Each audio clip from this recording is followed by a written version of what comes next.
What's up, guys? Hey, it's UFC 300 week, and we got a lot of news. Pereira breaking records. Khabib coming back. That's what I'm hearing, but I don't want to be the boy that cried wolf like they are all the time. PFL this weekend. And I want to thank VeChain. VeChain has hooked me up with some passes for UFC 300, and I'm not a big crypto expert, but apparently their blockchain is the... So check them out, guys. Let's get into this. You need people like me so you can point your fucking fingers and say, that's the bad guy. Don't forget to subscribe, guys. It helps the channel. I'm getting this thing going, and it's off to a great start. So thanks for subscribing. I appreciate that. Conor versus Chandler. So finally, this is supposed to be happening on June at UFC 302. They don't have a main event yet, so it would be a great time to see this. But at this point, do I even still really want to see it? Yeah, I kind of do. Once you give me a solid date, there's no McGregor fight that I'm not going to pay attention to. And Chandler, how often does he have an unexciting fight? It's almost guaranteed to be a great fight. I don't know how long it'll last with those two guys throwing bombs. One of them's going down. Cody Garbrandt made some interesting observations about Deiveson Figueiredo. Figueiredo is a guy who on his best day he can compete with anyone in his divisions when he's focused, but he's shown a propensity to kind of almost check out at times. Garbrandt thinks he's checked out. Garbrandt is focused, and he knows this is kind of his last run, and he's taking this thing completely seriously. And if Deiveson Figueiredo is not, that could be bad news. But we're going to open the card with those two guys. Believe it or not, how many cards are we talking about the opening fight of the night? Yeah, UFC 300 is a good card. I still cannot believe that Charles Oliveira is a big underdog against Arman Surkay. How do you say this? Arman Surkyan? Sorry, guys. I don't know how to say his last name. Arman. Arman is a big favorite over Charles Oliveira. I cannot believe Charles Oliveira is a huge underdog against Arman. And I don't even know how to say his last name, guys. Arman Surkyan? I don't know. Anyway, Arman is the favorite. And wow, dude, this guy's a savage. He's a hell of a fighter. His fight against Mateusz Gamrot was one of the best I've ever seen. He came out on the losing end, but it was a close decision. This guy has cardio, power. But Charles Oliveira was champion. His last loss was Islam. It's not like he's on this huge losing skid. It's a big fight for Charles, and he knows it. He has to beat Arman to stay relevant. And while I'd say it's 50-50, I'm putting money on Charles because if you're going to give me 2-1 odds against Charles or on Charles, I'm taking it. So once again, we're getting Khabib is back rumors. I don't know, man. This is like the Conor, the boy who cried wolf thing.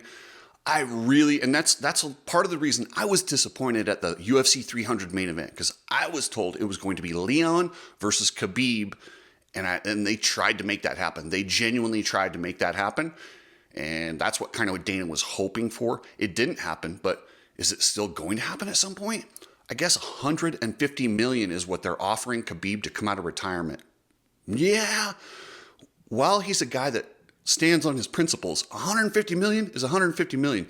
You can do a lot for your people with 150 million, Khabib. So you might want to consider coming out of retirement for that one. Every time I fight is a traumatic life experience, and I need to go home. I need to, unwind, take care of my body, take care of my head. Quarter mile at a time kind of guy. I do not look too far ahead. I honestly have no clue what the future holds. I don't usually plan on being alive the day after my fight, so hopefully I'm there on Sunday. Listening to Justin Gaethje's pre-fight interview was terrifying.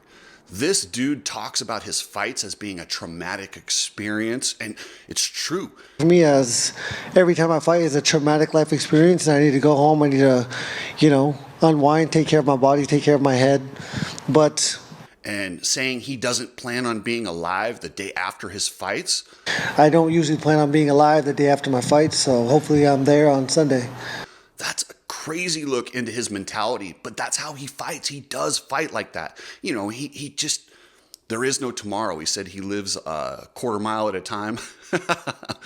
I love it. That's kind of the guy he is. That's why we all love him. I worry about his health, but clearly he doesn't. He doesn't worry about it until the day after. So yeah, this fight is guaranteed to be a good one between him and Holloway. I don't know who's going to win. I think I'm leaning Gaethje, but if Holloway gets him, I will not be shocked. It's just a hell of a fight. It is a BMF fight.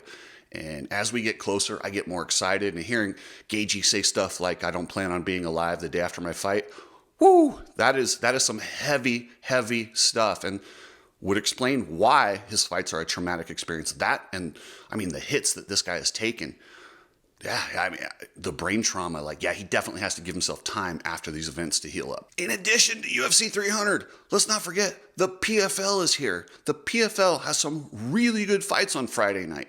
Clay Collard, one of my favorite all-time fighters, versus the Pitbull. I don't know how this isn't the main event, because that is such a good fight. I don't know how it's going to end, but I like Clay Collard. I like Pitbull. But Clay Collard is going to have to survive that early onslaught from Pitbull. Pitbull's coming in there to get 6 points and get in and out.